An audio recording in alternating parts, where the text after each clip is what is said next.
मुख्यमंत्री योगी आदित्यनाथ का सदन में संबोधन। एफडीआई के लिए ग्राउंड ब्रेकिंग सेरेमनी और इन्वेस्टमेंट समृद्धि के द्वार खोलेगा। पूर्वांचल एक्सप्रेसवे को आगरा एक्सप्रेसवे से जोड़ने के लिए एक नए लिंक एक्सप्रेस के लिए धनराशि की व्यवस्था बजट में की गई है। प्रदेश में मुख्यमंत्री युवा उद्यमी योजना को भी शुरू करने जा रहे हैं, जो प्रदेश में युवाओं को उद्यम लाने के लिए प्रोत्साहित करेंगे। पहले चरण में 5 लाख तक के ब्याज मुक्त ऋण दिए जाएंगे। इससे 1 लाख युवा उद्यमी में हमसे जुड़ेंगे। इंडस्ट्रियल पार्क डेवलप कर रहे हैं और हर जनपद में औद्योगिक पार्क विकसित करेंगे। वस्त्र उद्योग में 40,000 रोजगार सृजित किए जाएंगे। 2 मेगा ITI की स्थापना और 69 ITI को अपग्रेड करने की व्यवस्था की जा रही है। जो कभी बीमारू राज्य कहलाता था, आज अचानक देश की आर्थिक इकोनॉमी के साथ आत्मनिर्भरता के लक्ष्य को प्राप्त करने की तेजी के साथ सबसे तेज अर्थव्यवस्था बन रहा है। बैंक आज ऋण देने के लिए उत्तर प्रदेश को आतुर है। उद्यमी को यहां इन्वेस्टर के लिए क्रीम डेस्टिनेशन बनाया गया है।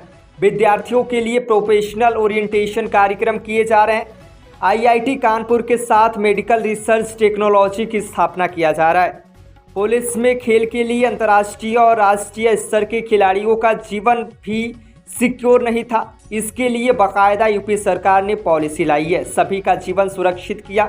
मेडल जीतने वाले को सरकारी नौकरी की व्यवस्था की।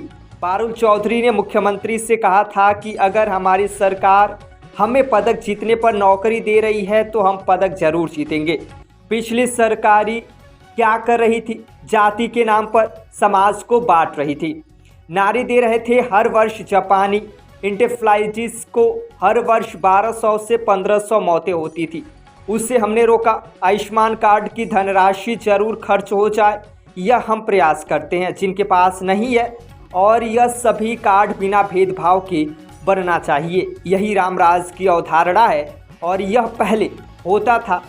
पिक एंड चूज का फॉर्मूला अप्लाई किया जाता था। राम के नाम पर राजनीति नहीं होनी चाहिए थी।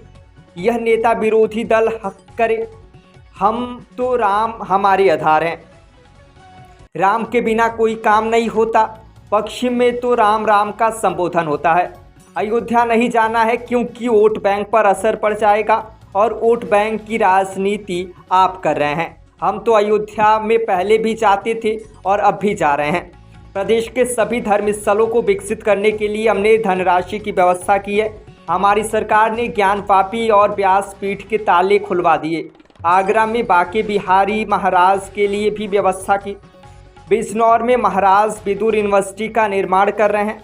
पता नहीं क्यों अखिलेश जी वहां कहीं नहीं गए, क्योंकि चाचा कहीं कुर्सी ना हथिया ले। कभी रात में नहीं रुका वहां। नोएडा ना गए, बिजनौर ना गए। पूजा देवी के सवाल पर बोले उदा देवी के लिए पूरी बटालियन नहीं बनाई गई है। उदा देवी के लिए किले को भी दुरुस्त कराया जा रहा है। के लिए भी धनराशि की व्यवस्था यहाँ की गई है। इंटरनेशनल सेंटर बनेगा अयोध्या में। अयोध्या के लिए हम वो भी करने जा रहे हैं। तो यह सरकार ने इसमें बजट की व्यवस्था की है। इन कार्यक्रमों को हम तेजी के साथ आगे बढ़ा रहे हैं। महोदय, प्रदेश के अंदर नगरीय विकास, यह इकोनॉमिक ग्रोथ के लिए भी आवश्यक है। ईज ऑफ लिविंग के लक्ष्य को प्राप्त करने के लिए जो बेहतर प्रयास हुए हैं, नगर विकास विभाग के द्वारा डबल इंजन सरकार के नेतृत्व में वह तेजी के साथ इसमें आगे बढ़ा है। और इस क्षेत्र में इस पर भी डबल इंजन की सरकार ने ही काम किया और प्रोक्यूरमेंट की नीति के तहत बिचौलियों से मुक्त, मध्यस्थ से मुक्त, किसानों से सीधे क्रय सरकार करेगी। आज यह व्यवस्था प्रदेश के अंदर भी पूरी प्रभावी ढंग से लागू है। प्रदेश के अंदर चाहे वह प्रधानमंत्री किसान सम्मान निधि का 2,62,00,000 किसानों को 63,000 करोड़ रुपए की राशि प्रदेश के किसानों को प्राप्त हुई है। सीधे DBT के माध्यम से पैसा उनके अकाउंट में जा रहा है। और यही नहीं, लगभग 23 लाख हेक्टेयर लैंड को सिंचाई की अतिरिक्त क्षमता भी पिछले 7 वर्ष में डबल इंजन सरकार के द्वारा किए गए प्रयासों का परिणाम है। महोदय, इस बजट में खेत सुरक्षा योजना के लिए भी धनराशि का प्रावधान है। राज्य कृषि विकास योजना के लिए भी अतिरिक्त धनराशि की व्यवस्था का प्रावधान किया गया है। प्रदेश के अन्नदाता किसानों के लिए जो निजी नलकूप हैं वहां से फ्री में बिजली उपलब्ध, इस दृष्टि से आम जन के जीवन स्तर को उठाने के लिए और उत्तर प्रदेश जैसे राज्य में प्रति व्यक्ति आय को नेशनल एवरेज के बराबर ले जाने के एक संकल्प के साथ में हम लोगों ने यह बजट प्रस्तुत किया है। महोदय, उत्तर प्रदेश की जीडीपी की बात यहां पर हो रही थी। अगर 16-17 की तुलना में आप देखेंगे तो पिछले 7 वर्ष, लगभग 7 वर्ष के दौरान 3 वर्ष कोरोना जैसी वैश्विक महामारी का सामना करने के बावजूद हमारी सरकार उत्तर प्रदेश की जीएसडीपी को दोगुना करने में सफल रही है। ये हम सब जानते हैं कि 2017 तक, आजादी के बाद से लेकर के 2017 तक उत्तर प्रदेश की कुल जीडीपी 12 और 13 लाख करोड़ के बीच में थी।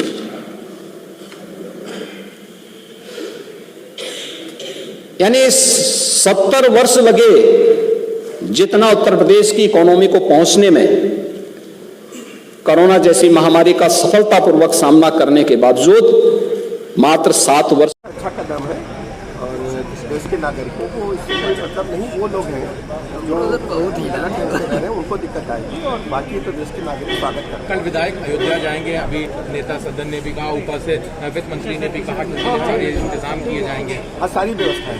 कुछ लोग लेकिन अभी भी समाजवादी पार्टी के नहीं जा रहे हैं। अब उनकी स्थिति जानते हैं।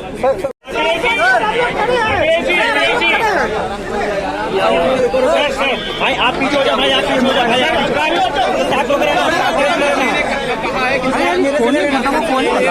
भाई मोबाइल भाई ऐसा ना करो। जो बुनियादी समस्या है देश की, आज गरीब को राशन देना पड़ रहा है।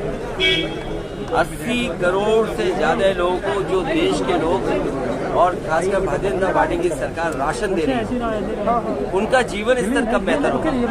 उनके जो सपने वो कब पूरे होंगे?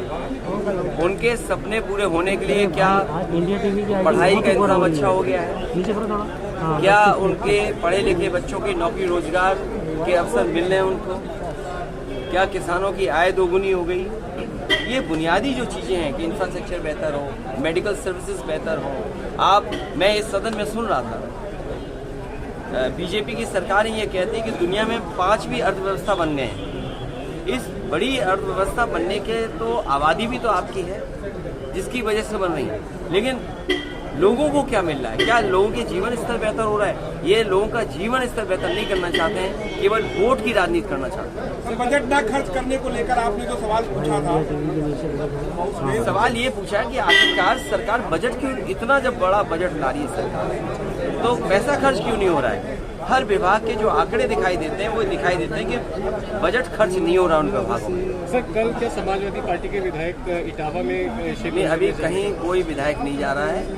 जब कभी कोई कार्यक्रम होगा तो आपको भी उसी हिसाब से स्वागत और निमंत्रण पहुंच जाएगा। जयंत चौधरी ने जिस तरह से बयान दे दिया है कि हम भी इनकार नहीं कर सकते, तो क्या लगता है क्या वो बात? देखिए, आपसे बेहतर आप लोग समझते हैं इन बातों को, मुझसे बेहतर आप समझते हैं। सर, वेस्ट यूपी में कितनी डिफरेंट होने वाली है? समाजवादी लोग वहाँ पहले भी संगठन था, समाजवादी पार्टी के ही वोट से चीज़ें बदली हैं। जब राज्यसभा भेजा गया तो समाजवादी पार्टी के ही 23 से ज़्यादा विधायकों का समर्थन था। एक राज्यसभा में जाने के लिए 37 विधायक की जरूरत होती, तो सोचिए कितने विधायकों ने भेजा उन्हें राज्यसभा।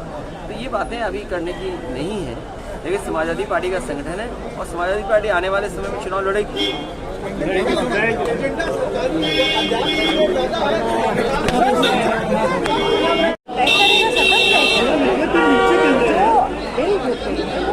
पटल पे में रखी जाती है, उस पर चर्चा की जाती है। तो एक बार आने दीजिए, उस पर चर्चा तो होने दीजिए, देखा तो जाए क्या लेकर के आ रहे हैं, उसके बाद फिर अपने नहीं, क्या लगता है इलेक्शन से पहले क्योंकि विपक्ष कैंडिडेटों का कहना है कि हटाइए सीए या एनआरसी की बात करती है। अब चुनाव 24 का सामने है, तो अब सदन भी वहाँ पे पार्लियामेंट का भी सदन समाप्त हो चुका है, जहाँ तक मेरी जानकारी है। तो अब कहाँ लेकर आएंगे उसको तो सदन में उनको लाना पड़ेगा, चर्चा करनी पड़ेगी। तो ये 24 के पहले पिछले 5 वर्षों में उन्होंने नहीं किया, उसके पिछले 5 के वर्ष के कार्यकाल में उसके पहले नहीं किया, तो अभी इस पर टिप्पणी करने की माननीय गृह मंत्री को क्या आवश्यकता है? आने दीजिए बिल, सदन में रखा जाएगा, चर्चा होगी। मैम, विधायकों को निमंत्रण दिया गया है, कांग्रेस पार्टी के विधायक क्या उसमें शामिल कल होंगे? सुबह इसके बाद बात करें। आप लोग जाएंगे वहाँ पे अयोध्या साथ में? बिल्कुल, मैंने यही कहा कि माननीय अध्यक्ष जी का हम लोग को निमंत्रण मिला है, साथ चलेगा। अब अभी उन्होंने हम लोग को कहा है, हम लोग बात करके उनको सूचना देंगे। Thank you. जो निवेश प्रस्ताव है, जमीन पर कितने रुपए उपयोग करने जा रहे हैं?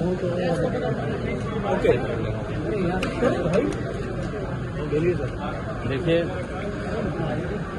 आदरणीय प्रधानमंत्री जी के कुशल मार्गदर्शन में और माननीय मुख्यमंत्री योगी आदित्यनाथ जी के नेतृत्व में 2017 से 2022 में उत्तर प्रदेश उत्तम प्रदेश बना और सर्वोत्तम प्रदेश बनने की ओर आप सब विदित हैं। ग्लोबल इन्वेस्टर समिट जो 2023 में हुई थी, दुनिया के 17 देशों 21 सिटीज में रोड शो हुए थे, भारत के 10 बड़े महानगरों में रोड शो हुए और उत्तर प्रदेश के 75 जिलों में रोड शो हुए। पहली बार ऐसा होता है कि पूरे प्रदेश में निवेश के प्रस्ताव हमें प्राप्त हुए। जो 33 लाख 50 हजार करोड़ था वो बढ़कर के 40 लाख करोड़ हो गया।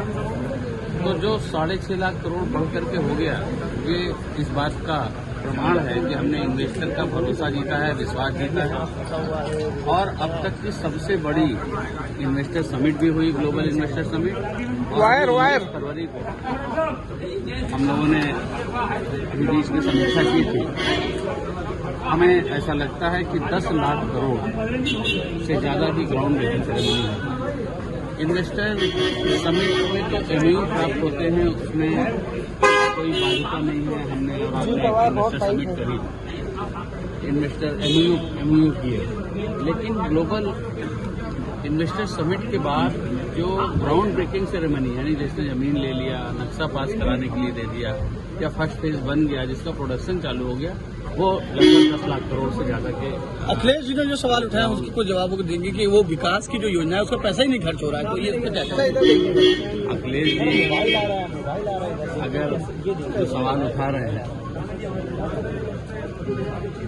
अगर वो सवाल में कुछ भी दमखम होता तो शायद अखिलेश की ये हालत ना होती। समाजवादी पार्टी को समाप्त होती हुई पार्टी बनाने में अखिलेश का महत्वपूर्ण योगदान है। और जो अपने पैरों पे, अपने हाथ पैर से मेहनत करके आता हो, तो मैंडेट मिला था मुलायम सिंह जी को, उन्होंने अपने बेटे को गद्दी पर बैठाल दिया। तो विरासत में गद्दी मिल सकती है, बुद्धि नहीं। इस तरह के जो क्वेश्चन उठा रहे हैं, निश्चित रूप से ये अपरिपक्वता, और निश्चित रूप से मैं कहूँ तो इनको देखना चाहिए किस तरह से जो ग्लोबल इन्वेस्टर समिट हुई है, निवेश मित्र के माध्यम से, पोर्टल के माध्यम से, हमने प्रत्येक जिले में जिस तरह से काम किया है उसकी सबकी लिस्ट है। इस तरह की बातें करना और विकास पे पैसे नहीं खर्च हुए, जो हम बजट लेकर के आए हैं, अप्रैल से शुरू होगा, उसको अभी उठाना, इस तरह की बात करना। 19 फरवरी को